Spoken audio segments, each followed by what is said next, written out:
Barka da warhaka mai sauraro kuma sannunmu da ƙara saduwa a cikin wannan tasha mai albarka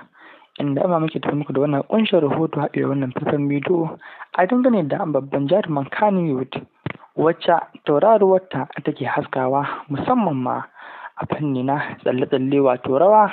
fannin waƙa da dai sauran salo masu ƙayatarwa. Shahararriyar jaruma Rakiya Musa a yau ne ta bayyana wa duniya asalin masoyinta wanda a ta soyayya da shi na shakuwa kuma lamarin bai yiwu ba. Mai tsaro ka biyo mu a sannu kuma idan har kai bako ne a wannan da shata mai albarka ka dangwala mana suka haɗi da ƙararrawa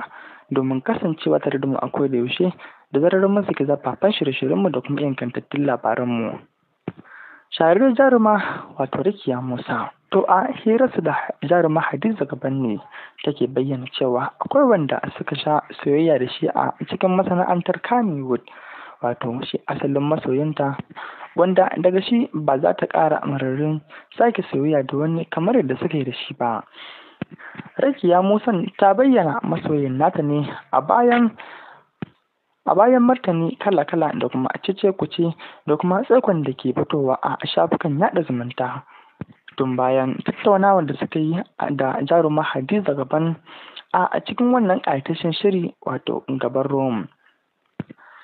Misali ka da kamanta kana tare ne da wannan rashin ta mai albarka mai suna Walmobis 24 TV kuma kar dai a manta da subscribe a like bisa wannan bidiyo namu. Jarumar Rakiya Musa ta fara bada tarihin ɗaukakar ta ne wato yadda tauraruwarta ta fara haskawa da shi wannan jarumin. Al'umma da dama sun fara ganin Rakiya Musa ne tare da jarumi Garzali Miko inda a wancan lokacin tsako mai kamar haka ya fara biyuwa baya inda jama'a suke ta ganin cewa jarumi Garzali Miko shine masoyar Rakiya Musa a sakamakon jituwa da ke tsakaninsu da kuma fahimtar juna da kuma yadda ake yawan ganin su har ma ake ganin cewa tauraruwarsu a tare ta haska a tun bayan da kuma wasu al'umma suka santa da jarumi Hamis Breka. Misararru ka bi mu a sannu domin samun cikakken wannan rahoto bisa wannan da ta mai albarka.